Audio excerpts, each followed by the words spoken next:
Welcome to the Chapter 3 Stigma podcast. This podcast was created to be there for any individual who feels that they are at a low point in life and are confused, seemingly alone, and helpless in their situation. I am a recovering alcoholic, and I felt this way too, until I sat across the table from another addict who shared his story and made me realize that I was not alone in my struggles. My life was saved by this realization, and I hope to help anyone struggling by sharing my story to show you that you are not alone and that life can contain unbelievable riches and meaning. Welcome. I am glad you are here.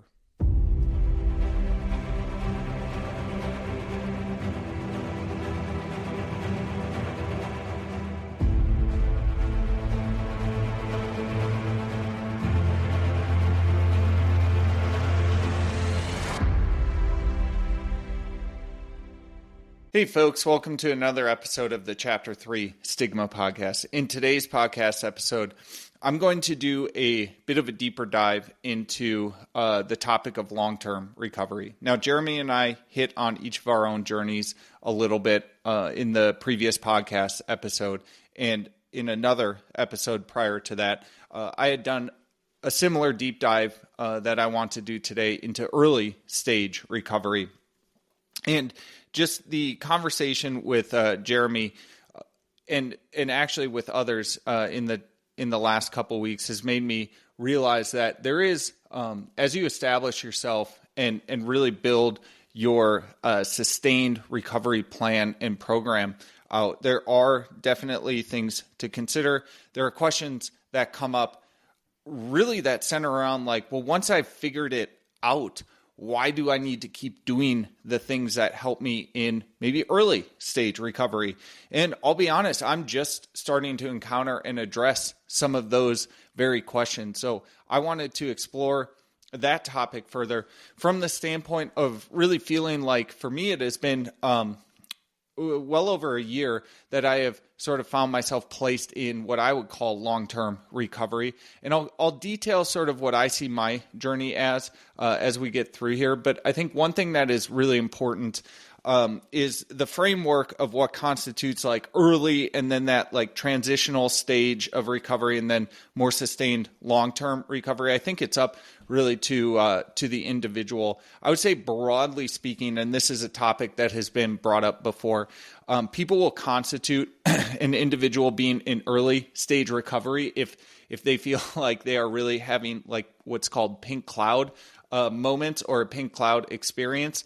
And there's plenty of debate around this in the recovery community, whether like a pink cloud experience is just a flash in the pan or if it is something that can be sustained. I'll weigh in based on my experience here in a moment, but just to center everybody on it, the pink cloud experience is really what people feel when their drug of choice is really starting to shed itself from the person's actual body and system, and they are starting to put in at least a little bit of effort in working on what it might take to find themselves in recovery. And so you have just a lot of like nice, sunny, blue sky outlook on life. You know, you're grateful for everything. You're grateful not to be under the influence, really. And people's bodies start feeling better. They start sleeping better. And it's just this incredible like uplift in life when you're coming from the absolute depths of despair, and progress is just significant and really measurable. And more often than not, there's not a lot of hardship that people experience during this pink cloud moment because it's such a small confined time period. Now, I know people who have entered into recovery coming on the heels of one of the most catastrophic and difficult events or moments of their life. And so, again, this is not perfectly consistent across everyone's story, but generally speaking, people talk and know of this pink cloud experience. Now, what I have found is I believe this pink cloud experience does and can transfer into long-term recovery. And really, the way I think about the pink cloud is you are centered on finding, seeking out, and noticing things that you are grateful for. Ultimately is what it comes down to. And once again, like, you are just so close to the pain that existed when you were in the depths of your despair, that difference is just huge and monumental. But I think that you can instill these practices of being present, being grateful, focusing in intensely on the day and the hours that you have been gifted, and finding this broad sense of just like awe and wonderment that comes along with it. I feel like this is possible to incorporate into long-term recovery. And reflecting back further on my own journey and story, I was largely driven by fear in the early days of my recovery journey. But here today, as I stand in long-term recovery, I don't have fear anymore. And I'm not driven by fear. I have moments of fear that continue to come up, and I use the steps, I use a process to rid myself of that fear as quickly and as most able as I possibly can. But I was very conscious and very aware that when I stepped outside of the doors of rehab, especially, fear was a big driver for me. And so what was I fearful of? For me, more than anything, it was fear of complacency setting back in. And the beautiful thing about being in long-term recovery now, or finding myself where I am today, is I've resolved that fear.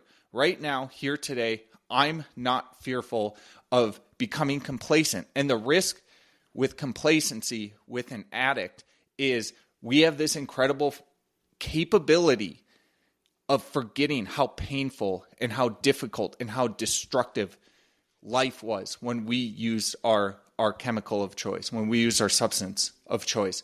So just to play that out, I would go on a bender 4 to 5 days long, let's say. Something would break that bender. I would live through the hell of the detox period, 2 to 3 days long. And then after those 2 to 3 days in detox, I would start to do things and activities and actions and try to form up a routine to start making myself feel more stable. And just, I was adamant that I did not want alcohol in my life. I had to avoid alcohol. Well, after even as near as 1 week later, but usually 1 to 3 weeks after, that hitting that routine and just getting really rigid in what I had to do, what I had to practice, what action I had to take, I would forget. I would have a moment where I'm like, you know what? I need a beer or I want a drink. And I would convince myself that, well, it can't get as bad as it did before. I'll have more control this time. I'm recognizing it. I'm going to think about it. But then the alcohol hits your system, or the drug of choice, the alcohol in my instance, would hit my system, and everything got spun up, and it was off to the races, and I was obsessive over it, and I needed more. So this complacency, I knew, had destroyed me time and time again and driven me so far down into the depths of despair. And at this point, really I kind of reflect back, and it's like, well, how did I get through and manage to resolve that fear that was so honestly instrumental in my early stages of recovery? I'm okay that I was fearful because I went through a process. I went through the steps that helped me address it and clear that fear from me. And a few key things that helped me resolve this fear was I had to face it as I went through the step work, and I became convinced of what life will entail if I ever do go back to alcohol. Like that is something that I am so absolutely convinced of. I am totally comfortable with the fact that I can never be a moderate drinker. That's just not how my system works. And guess what? I have no real desire to roll the dice on that either. Like I've seen some people entering into recovery or dabbling in like being dry and not, testing out the waters of not drinking. And it's like, you see people who do have these destructive and difficult tendencies, and they're like, well, I want to figure out how to moderate. That's not even a consideration for me anymore. Why roll the dice? It's not worth it for me at all. My life is so substantially better without alcohol that even if someone offered up to me today, you can be a moderate drinker within all the control in the world and you'll never go down to your deepest depths ever, I would pass on it. I just don't want it because I know where it will lead. The other thing that helped to resolve the fear is I proved to myself that I know the actions that I need to take even when things get difficult. And one big difference, because I talked about taking actions prior to entering recovery when I was struggling, but one of the key actions here that is often overlooked is understanding what to let go of, evaluating and understanding what is in my control and what is not in my control. And the difference now is that those things that are not in control, I either let it go or I leave it to God, and I move forward on the items that I can work on, that I can control. And the final thing that has really resolved my fear, that kind of wraps everything together, is having an incredibly deep sense of connection with God and with my purpose in life. So despite resolving this intense or relative intense fear that I had in early stage recovery, and then figuring out how to confront it, work through it, why do I feel like I need to continue to take effort on the daily maintenance of my reprieve from alcohol? Like, said another way, like, why do I need to go to AA meetings with such, and I've talked about it on the podcast before, like a huge part of my story is on day 86 for me. When we found out about Lucy, I had the most incredible, nearly indescribable experience where it truly was like I got to see, witness, meet God, and that formed this bedrock for me that I have built everything on top of since then.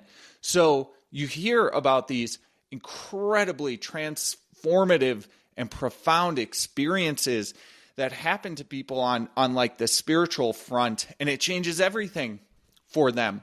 And so I think one of the risks is looking at it is if I looked at my story and was like, well, I believe in God and I had this profound experience with him, like, isn't that enough?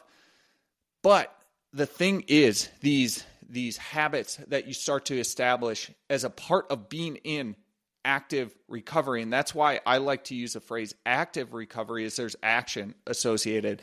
These things support this incredible transformation, and they nourish it, and they encourage it to grow, because that, when it comes down to it, is a huge motivator and like purpose in my life. It now is this continual progression and growth.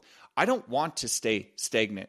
And I see how these actions that maintain me in recovery, again, nourish and push that growth forward.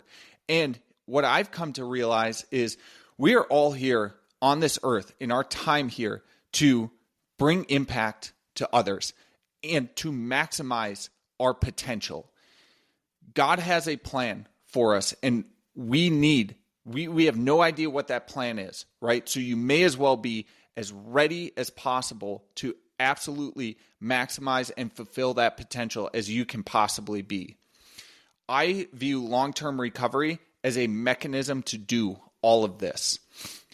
And so just kind of backing out a little further, I've compiled sort of a list of some things that I've learned reflecting back on my time here in long-term recovery, that those that are either early in or maybe even entering into long-term recovery could take and internalize or just reflect on their own progress and story up to this point.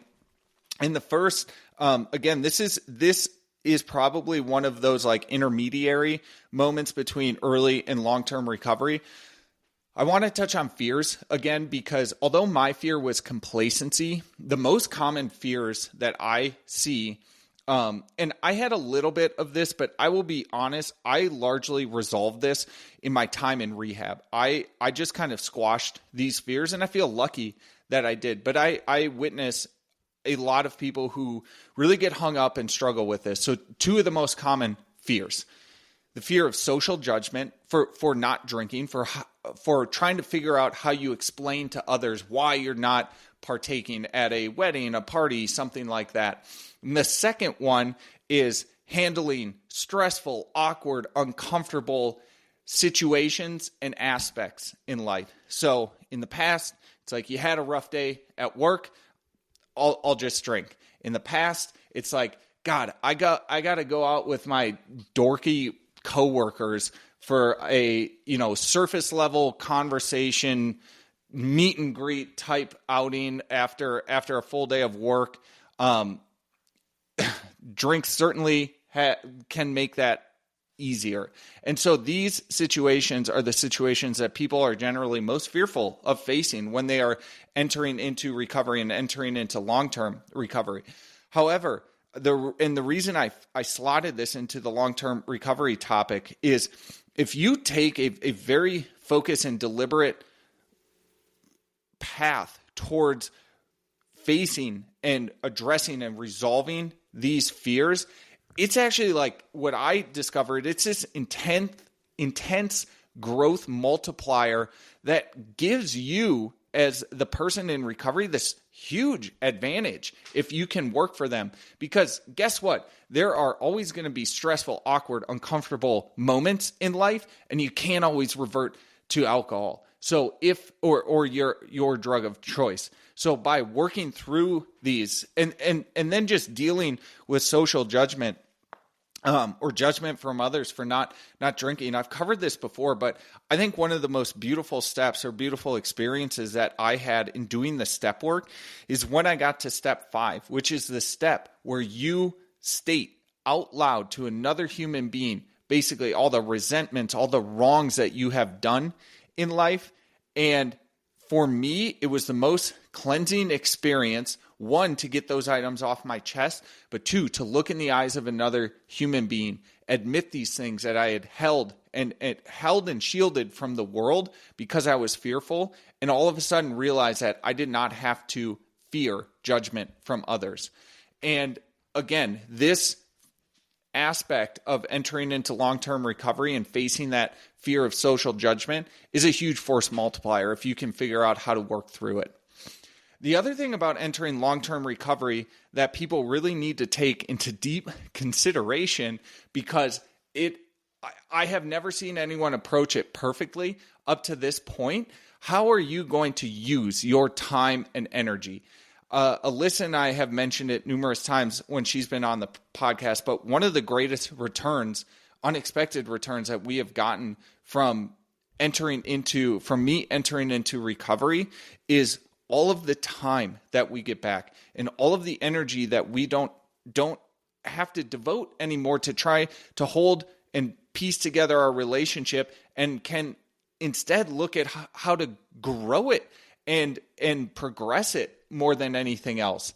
And you really need to start considering how you want to allocate and spend your time and energy. 1, to make, and this is top priority, maintain yourself on the road of recovery.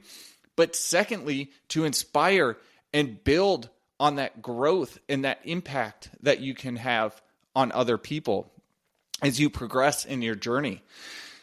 I personally have viewed this opportunity as a chance to view my life through a lens and asking myself this question on basically anything that I do in life. In this situation, this is a question I ask. In this situation, am I a consumer or am I a creator? And the pursuit and the challenge that I have had for myself as I find myself in long-term recovery is pursue more creation. That doesn't mean that I don't deliberately make a decision to be a consumer in some situations. And that's a really nice flowery way of sometimes I sit on my ass and watch a crappy Netflix movie. But I actually do think about it. It's like right now I feel like being a consumer versus a creator. Now, that pursuit of creation has led to incredible things. First and foremost is the entirety of this chapter 3 stigma project between the podcast here and the newsletter or Substack page. I have at this point written a single book that is currently working through the editing process. I have another follow-up book idea in the hopper. And on top of all of that, when we moved back after losing Lucy in February of 24, I took on a very serious and significant house project. And the incredible thing about this house project, and I kind of chuckle because, I slot it into that creative bucket, but in all reality, it was very much sort of more so because of creating like a new space. It actually created a pathway for healing for me from the intense loss and from the intense pain that came along with it. So for me, it was a way to craft a very specific and tangible piece of work that I could sort of let my grief process through. And now I say that I was not like isolating and just only and shutting people out and only focusing on this, right? This was a part of the whole or greater like healing process and journey that we went on after losing Lucy. But I really never could have created nor wanted to take a burden or a project like that on in the past. So one of the key questions is, what are you going to use your time for once you not only enter into active recovery, but again, find yourself on the path of long-term recoveries? You can re-inject hobbies and passions that were lost. For me, a huge part of my story and a huge signal to me where I knew I was hitting a low was losing those passions that had been foundational for me throughout my entire life. So for me, that was music, that was the outdoors, that was Brazilian Jiu-Jitsu, something that I've practiced for almost 10 years now. I largely stepped away or severely modified how I engaged with each of those passions and hobbies. And just to give you like a little bit of a sadistic view into this and into how it manifested, when I was in the last year or so of drinking, I largely went and practiced Brazilian Jiu-Jitsu so that I could go and just get punished. I was looking for pain, for ways to inject pain and punishment into my life. And I would go to the gym to basically allow people just to hurt me. And again, this is like deeper than I want to go here in this podcast.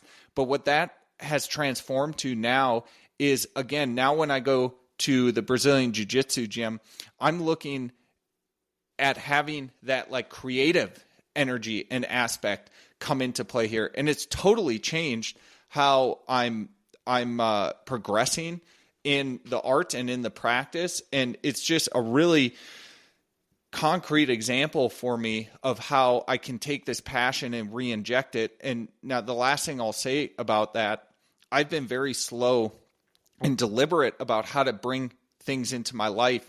And a lot of that is driven by the loss that we went through with Lucy, more so than the need to like establish myself in recovery and just taking it super slow there. Alyssa and I both knew we needed to be incredibly deliberate about taking on any new burden in the months and now year after losing Lucy. So these passions were brought in deliberately and slowly. But they have been a huge boon to my sustainment in long-term recoveries. Obviously, you can explore, discover new hobbies and pastimes. I have a few examples of that really in the last month or so. And again, it's just the time and energy you get back. Like you can point it somewhere productive. Again, I mentioned this, but I would recommend, and just based on how I experience it, I would recommend doing this slowly and with intention. For each thing that you look at bringing into your life, I would genuinely ask yourself, what does bringing this in provide me for sustainment in my long-term recovery journey? Again, so I kind of ran through, I had here that I was going to hit on exactly what my timeline looked like from the early stages of recovery into long-term, really up to today. But I think I sprinkled that in throughout the episode here. So I'm going to skip it and really get to a core and fundamental question. If things are so great, and if I'm confident that I have found myself on the path of long-term recovery, why do I need to keep going to AA? Why do I feel like I need to keep going to AA? There are, as it stands right now, 3 distinct reasons that I have made the decision to continue to go. The first and foremost is to be there for the newcomer. Anyone who walks in the door that has found the courage, bravery to step across that threshold and enter into an AA room, I want to create a community and a culture that is there and supportive for them. I've said it before. I want in this world more recovered addicts than there are right now. And so to do that requires me to be there and to be at the meeting and to create that culture. The second reason that I go is to continue to battle complacency. How do I do this? I listen to people who have long-term sustained recovery, and I also listen for people and to people that have had, say, 23 years of sobriety and who gave it up, who relapsed. After that amount of time in sobriety, that amount of time in the program, those kind of stories keep me guarded against that complacency that I was so fearful of in the early stages of my recovery journey. And the final reason that I go is to continue working and progressing through the steps. I have had a realization in the last 2 weeks that I might want to go through the steps again. I've learned more. I've grown more. I think I could do a more thorough job. And so this ever-continuing quest for progress, not perfection, but just progress, a tiny bit every single day, is one of the core reasons that I decide to go back.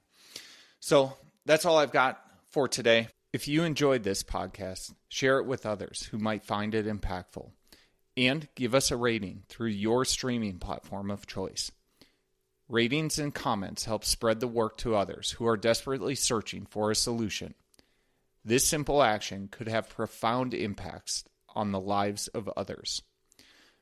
My hope is that my story can help those who feel alone in their struggles with addiction or any other aspects of life. You can follow us on social media at Chapter 3 Stigma on Instagram and YouTube. If you want to reach out with a message through one of those channels, I will respond and let you know that you are not alone.